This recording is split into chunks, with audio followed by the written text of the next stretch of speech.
Hello programmers, কেমন আছেন আপনারা? আশা করি ভালো আছেন। আজকে আমি যে টপিকস কভার করব সেটা হলো ভেরিয়েবল অ্যান্ড ডাটা টাইপস। তো আমরা শুরু করে দিই। আমরা সরাসরি কোড এডিটরে চলে যাই। তো কোড এডিটরে আমরা এখানে যাব। এখানে নিউ ফাইল দেখা যাচ্ছে, সেখানে আমরা একটা ক্লিক করব। ক্লিক করে নিউ ফাইল তৈরি করব। এই যে এখানে এসেছে, এখানে আমরা ধরেন লিখলাম ভেরিয়েবল এবং অবশ্যই সাথে ডট পিওয়াই এটা মাস্ট বি দিতে হবে। যদি না দিই তাহলে আমাদের প্রোগ্রাম রান করবে না। তো আমরা দিলাম, দিয়ে এন্টার দিলাম। তো এন্টারে এখানে কি এসেছে? একদম খালি। তো আমরা ফার্স্টে কি করি? আমরা তো আগের পর্বে দেখেছিলাম যে আমরা সহজেই হ্যালো ওয়ার্ল্ড প্রিন্ট করতে পারি, তাই তো? বা যে কোনো মান প্রিন্ট করতে পারি। আমরা আরেকবার দেখি তাহলে এটা। এই যে প্রিন্ট প্রিন্ট টু দিলাম, দিয়ে এখানে আমরা ক্লিক করব রান পাইথন ফাইল। ক্লিক করার সাথে সাথেই আমরা দেখতে পারবো টার্মিনালে কি দেখাচ্ছে, এই যে এখানে 2 দেখাচ্ছে। তো এটা আমরা অন্যভাবেও করতে পারি। এখানে আমরা সরাসরি 2 প্রিন্ট না করে আমরা একটা ভেরিয়েবলের মাধ্যমে আমরা প্রিন্ট করতে পারি। তো আমরা দেখি, এখানে আমরা প্রিন্টে কেটে দিই। প্রথম ধরেন কোনো একটা ওয়ার্ড ধরি, ধরেন আমি লিখলাম এ ইকুয়াল টু ইকুয়াল টু 2, ঠিক আছে? তো লিখলাম, লেখার পরে আমরা যদি প্রিন্ট দিই, প্রিন্টে এ যদি লিখি, দেখা যাক আমাদের কি আসে। আমরা এখানে রান পাইথন ফাইল দিলাম, দেওয়ার পর এই যে দেখেন এখানে আবার 2 আসছে। কেন 2 আসছে? তার মানে আমাদের এ এসাইন হয়েছে 2 দিয়ে, মানে 2 যে নাম্বারটা সেটা আমাদের এর ভিতর চলে গিয়েছে। আমরা একটু যদি ড্রতে দেখি, আমাদের ধরেন এই যে মানটা দিলাম, এই যে এখানে এ হলো, এই যে এ মান হলো, এ ইকুয়াল দিলাম 2 দিলাম। তো কি হলো, এখানে 2টা এর ভিতরে এসএন হয়ে গেল। তার মানে এখন আমাদের এর ভ্যালুটা হলো 2। তো ঠিক এভাবেই ঠিক এভাবেই এখানে এর মান 2 হয়েছে। তো এখানে আমি যে কোনো কিছু এসএন করতে পারি। আমি দিতে পারি 4 5, মানে 45 দিতে পারি। 45 দিয়ে এখন আমরা রান ফাইল দিতে পারি। রান ফাইল দিলে সেম 45ই শো করবে। আচ্ছা, এখন আমি ভেরিয়েবল ধরেন আমি a ইকুয়াল টু 45 দিলাম। এখন আমি ধরেন আরেকটা ভেরিয়েবল নেই বি, বি ইকুয়াল টু 45 মানে 35 দিলাম। এখন আমি কি করব? এখন আমি এটাকে প্রিন্ট করব। তো যদি আমি প্রিন্ট করি, প্রিন্ট বি বি দেই, তাহলে আমরা কি শো করবে? এখন দেখি, আমরা ফাইল রান করে দেখি। এই যে এখানে প্রথম কি এর মান ছিল হলো 45 আর বি এর মান হলো 35 শো করছে। এখন আমরা কাজ করি। এখন ধরেন আমরা এ যেহেতু অ্যাসাইন করছে 45 কে, তো আমরা যদি এর মান যদি এখানে দিয়ে দিই, আর বি ইকুয়াল টু এ দিয়ে দিই, তার মানে এর যে মানটা সেটা কি হবে, সেটা বি এর মধ্যে চলে যাবে। তার মানে কি, এখানে এর মান যেহেতু 45 আছে, তো আমরা এখানে এই 45টা সরাসরি বি এর মধ্যে চলে যাবে। আমরা কোড করে দেখি তাহলে বুঝতে পারবো। এই যে এখানে দিচ্ছি, এখানে দুইটা 45 দেখাচ্ছে। আমরা যদি সুবিধার জন্য আমরা ইয়ে করে দিই, এখানে লিখে দিই এ ইজ, আর এখানে লিখে দিই বি ইজ, এখানে বি ইজ, তাহলে আমরা খুব সহজেই বুঝতে পারবো। ও সরি, এই এখানে ভুল হয়েছে একটু, এখানে আমরা একটা কমা দিতে হবে, এখানে কমা দিতে হবে। কারণ আমরা দেওয়ার পরে আমরা দেখি, এই যে এখানে আমরা দেখতে পারতেছি এখানে এর মান হলো 45 এবং বি এর মানও 45। তার মানে কি হচ্ছে, এখানে 45টা যেহেতু এর মান যেহেতু ভ্যালুটা হয়ে গেছে 45, তো এর ভ্যালুটা এখন বি এর ভ্যালুতে ঢুকে যাবে। তো বি এর মানও এখন 45 হয়ে যাবে। এটা আমরা যদি একটু ড্র এর মাধ্যমে দেখি। আচ্ছা, আমরা এটা আমরা কেটে দিয়ে ফার্স্টে ডিলিট দিয়ে দিই। ডিলিট দেওয়ার পর আমরা পিকচার নিই। পিকচার নিয়ে প্রথম কি করলাম, a equal to a equal to 45,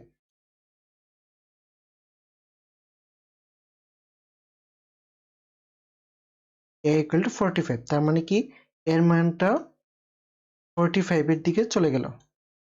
তাহলে কি এখন বি কি করব, বি এর মানটা বি ইকুয়াল টু এ দিলাম। তাহলে এটা কোন জায়গা থেকে আসলো, এটা আসলো আমাদের এই যে এখান থেকে, এই যে, তার মানে কি এটা এখানে আসলো, তার মানে 45। তাহলে বি ইকুয়াল টু কি হবে, বি ইকুয়াল টু যেহেতু এ, বি ইকুয়াল টু 45 হবে। আমরা খুব সহজেই এটা কোডে দেখতে পাচ্ছি। কোডে চলে যাই। আচ্ছা, এখন আমরা দেখতে পারতেছি, আমরা তো এখানে বি এর মান এত কিছু করার দরকার পড়ে না, আমরা এর মান সরাসরি লিখে দিলেও পারতাম। আচ্ছা আমরা দেখাই।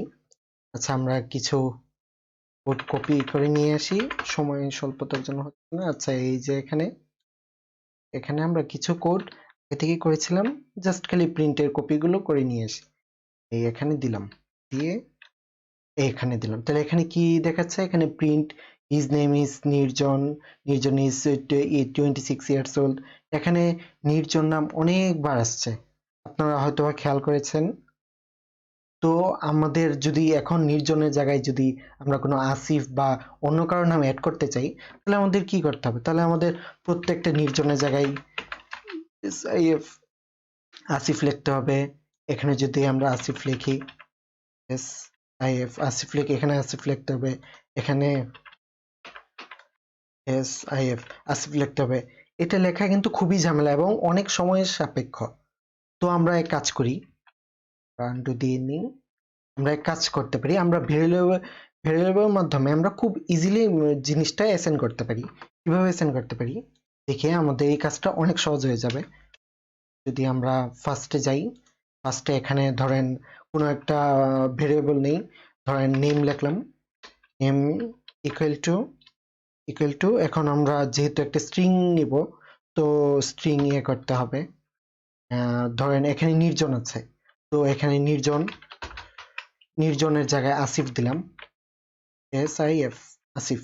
আর এই জায়গায় কি করলাম, আমরা নির্জন এখানে কেটে দিলাম, কেটে দিয়ে এখানে আমরা প্লাস চিহ্ন দিব। এখানে প্লাস কোথায়, প্লাস দিয়ে নিম।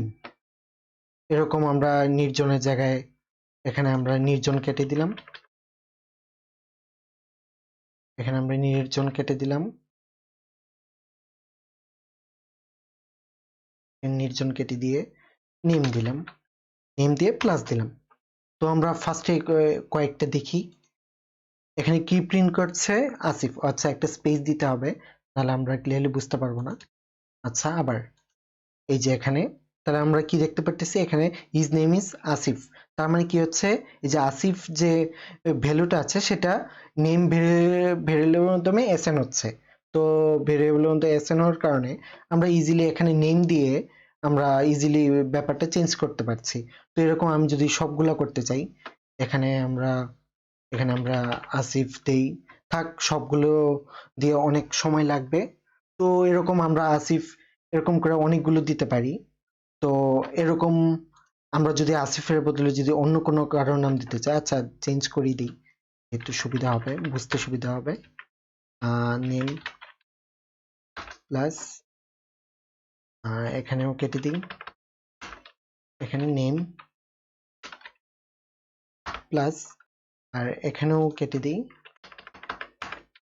নেম নেম প্লাস, এখানে সবগুলো ভেরিয়েবলের নাম দিয়ে দিলাম।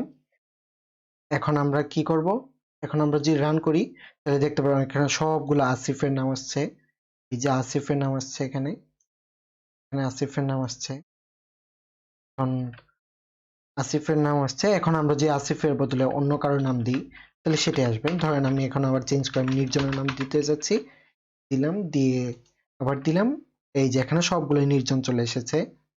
তো আমরা খুব সহজেই আমরা বড় কোনো যদি প্যারাগ্রাফ থাকে তাহলে আমরা এইভাবে ভেরিয়েবলের মাধ্যমে আমরা ইজিলি কাজগুলো করতে পারি।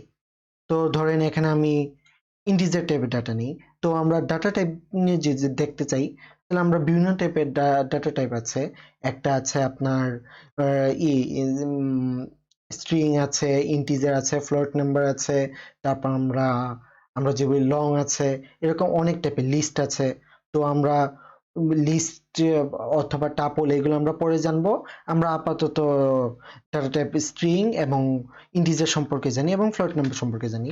তো আমরা এখানে দেখতে পাচ্ছি 26 ইয়ার্স ওল্ড। তাহলে এটা আমরা যদি ডাইনামিক্যালি করতে চাই, তাহলে আমরা কি করব, এখানে আমরা এজ একটা ভেরিয়েবল নিলাম, ভেরিয়েবল নিয়ে তারপর এখানে আমরা ধরেন আমি দিয়ে দিলাম 24 দিয়ে দিলাম বা 24 দিয়ে দিলাম, দিয়ে এখানে যদি আমরা এজ দিই, এখানে যদি কমা দিতে হবে, কমা দিয়ে দিয়ে আবার কমা দিই, তাহলে আমরা কি এখন আমরা যদি রান করি আমরা কি দেখব, এই ও আচ্ছা ভুল হয়েছে এখানে একটু একটু আমরা এখানে যে ভুলটা করেছি সেটা হলো এখানে এইজের ব্যাপার। এইজ আমরা যখন দিব তখন আমাদের এই যে এখানে এখানে আমাদের ডাবল কোটেশন দিয়ে দুইটা স্ট্রিং আলাদা করতে হবে। এই যে এখানে আলাদা করলাম, এখানে আলাদা করলাম, আলাদা করে আমরা যখন দিব তখন আমরা আশা করি দেখতে পারবো কি চেঞ্জ। যদি ক্লিক করি রান পাইথন ফাইলে, এই যে আমরা 24 নির্জন ইজ 24 ইয়ার্স ওল্ড, এই তো এখানে আমরা শো করছে, তার মানে এখানে চেঞ্জ হয়ে গেছে। তো এভাবে আমরা সবগুলো এভাবে করতে পারি। যদি ফ্লোট নাম্বার যদি অ্যাড করতে চাই, তাহলে কি করতে হবে, সিজিপিএ দিলাম, দিয়ে একটা ফ্লোট নাম্বার দিলাম, দিয়ে ধরেন 3 পয়েন্ট কত 50 আছে, 3.70 দিলাম। আর এখানে কি করব আমরা, এখানে আমরা ডাবল কোটেশন দিব, দিয়ে এটা কেটে দিব, কেটে দিয়ে আমরা এখানে এখানে কি দিব, সিজিপিএ দিব, দিয়ে এখানে দিব, দিয়ে ডাবল কোটেশন দিব। তার মানে আমরা স্ট্রিং গুলো মানে আলাদা করে নিলাম, আলাদা করে দিলাম। এখন আমরা দেখব এখানে চেঞ্জ হয়ে যাচ্ছে। তো আমরা এই যে 3.7 এখানে আসছে, তার মানে আমরা চেঞ্জ করতে পেরেছি। যদি 75 দিই তাহলে আমরা কি দেখতে পারবো, এখানেও 3.75 আসছে। তো আমরা ইজিলি এভাবে ভেরিয়েবল নিয়ে কাজ করতে পারি। এখন ভেরিয়েবল বিভিন্ন টাইপের থাকে, তো আমরা ভেরিয়েবলকে বিভিন্ন ভাবে ডিক্লেয়ার করতে পারি। একসাথে আমরা অনেকগুলো ভেরিয়েবলকে ডিক্লেয়ার করতে পারি। তো আমরা দেখি এখানে এ কমা বি কমা সি দিলাম, দেওয়ার পর এখানে আমরা তিনটা যেহেতু ভেরিয়েবল নিয়েছি আমরা তিনটা মান নিলাম, ধরেন এ কমা এ না সরি 1,2,3। ওকে, এখন যদি আমি প্রিন্ট করতে চাই, আমি তিনটা ডাটাই প্রিন্ট করতে যাচ্ছি, ভেরিয়েবল প্রিন্ট করতে যাচ্ছি। তো আমরা প্রিন্ট দিলাম, প্রিন্ট দিয়ে এ কমা বি সি দেই, আমরা দিয়ে আশা করি রেজাল্ট পাবো। এই যে এখানে এ বি সি আমরা তিনটা ভেরিয়েবল দিয়েছি, তিনটা ভেরিয়েবল অনুসারে আমরা 1 2 3 তিনটাই পাচ্ছি। এই যে এখানে শো করছে 1 2 3। এখন আমরা কি করতে পারি, এখন আমরা করতে পারি এখানে যদি আমরা A equal to B equal to C equal to ধরেন 20 দিলাম, তো কি হচ্ছে এখানে, এখানে a equal to B, B equal to C, C equal to 20। তার মানে কি 20 যে ভ্যালুটা সেটা সি তে যাবে, তার সি এর বি ইকুয়াল টু সি, তার মানে সি এর মানটা মানে ভ্যালুটা যাবে বি তে এবং a ইকুয়াল টু বি, তো বি এর মানটা যাবে এ তে। এখন যদি আমরা এ ডিক্লেয়ার করি, ধরি আমরা এ ডিক্লেয়ার করি, তাহলে 20 আসার কথা, দেখি আমরা ইয়েস, এই যে এখানে 20 আসছে। তো আমরা যদি এটার মান যে ভ্যালু চেঞ্জ করে যে অন্য কিছু দিই 30 দিই, তো অবশ্যই এখানে 30 আসবে। এই তো 30। এখানে যদি আমরা বি এর মান দেই, এখানে বি দেই, মানে বি এর মান তাহলে কি আসবে, এখানেও 30 আসবে। এই যে এখানে বি এর মান 30 আসছে। তো আমরা দেখলাম, এখন আমরা ইয়ে করতে পারি, এখানে যেহেতু আমরা স্ট্রিং ডিক্লেয়ার দেখেছি, তারপরও আপনাদের আরেকবার দেখাই। ধরেন আমরা একটা স্ট্রিং ডিক্লেয়ার করলাম, আমরা যদি স্ট্রিং ডিক্লেয়ার করতে চাই অবশ্যই আমাদের ডাবল কোটেশনের ভিতরে আমাদের লেখাটা টেক্সট থাকতে হবে। ধরেন hello world, hello world, WORLD, world. তো ঠিক আছে, আমরা ইজিলি এখানে আছে। তো এখন আমরা এটা কি, এটা যে স্ট্রিং, সেটা আমরা কিভাবে বুঝবো? এটা আমরা টার্মিনালের মাধ্যমে আমরা ইজিলি দেখতে পারবো। প্রিন্ট প্রিন্ট দিলাম। এখন এটা কি টাইপের, এটা কি স্ট্রিং টাইপের নাকি ইন্টিজার টাইপের, সেটা আমরা ইজিলি দেখতে পারবো। দিলাম, দিয়ে টাইপ, TYPE, TYPE টাইপ দিব। টাইপ দিয়ে আমরা আবার ব্র্যাকেট দিব, ব্র্যাকেটে এর মান দিব। তার মানে আমরা দেখতে পারবো যে এখানে এটা হলো স্ট্রিং নাকি ইন্টিজার না ফ্লোট নাম্বার, সেটা আমরা ইজিলি দেখতে পারবো। এখানে রান দিলাম, রান দিয়ে দেখলাম এই তো ক্লাস, এখানে হলো কি স্ট্রিং, STR দিয়ে স্ট্রিং বোঝায়। তো ধরেন আমরা এর মানটা যদি আমরা ধরেন কোনো ইন্টিজার মান দিই, ধরেন 2 দিলাম, 2 দিয়ে যদি আমরা অ্যাসাইন করি, তারপর তাহলে আমরা কি দেখতে পারবো, তাহলে 2 হলো কি একটা ইন্টিজার নাম্বার, তো এখানে ইন্টিজার শো করছে। তো আমরা যদি এখন 2 এর বদলে 2.0 দিই, 2.0 দিই, তাহলে আমরা কি দেখবো, তো আমরা অবশ্যই ফ্লোট নাম্বার দেখবো। এই তো আমরা ফ্লোট নাম্বার দেখতে পাচ্ছি। তো আমরা এইভাবে ভেরিয়েবল নিয়ে কাজ করতে পারি এবং এই ডাটা টাইপ গুলো আমরা এইভাবে টার্মিনালের মাধ্যমে জানতে পারি। সবাই ভালো থাকবেন, সুস্থ থাকবেন। ও আরেকটা কথা বলি, আপনারা অবশ্যই যখন আপনারা দেখছেন যে টিউটোরিয়ালটা দেখার পর আপনারা অবশ্যই বাসায় প্র্যাকটিস করবেন। আপনারা যদি বাসায় প্র্যাকটিস না করেন, তাহলে আপনারা যতই দেখেন পরবর্তীতে আপনারা সেটা ইয়ে করতে পারবেন না, পরবর্তীতে সেটা কাজে লাগাতে পারবেন না। এটা একটা সবচেয়ে বড় সমস্যা হয়ে দাঁড়াবে আপনার জন্য। তো আপনি যদি শুধু দেখেন তাহলে লাভ নাই, আপনার বারবার প্র্যাকটিস করতে হবে। আপনারা তো যদি প্র্যাকটিস করেন তাহলে দেখবেন আপনারা খুব ইজিলি কোথায় কোনটা ইউজ করতে আপনারা খুব ইজিলি ধরতে পারবেন। তো সবাই ভালো থাকবেন, সুস্থ থাকবেন। আপনাদের সাথে পরবর্তী ভিডিওতে দেখা হচ্ছে। ধন্যবাদ।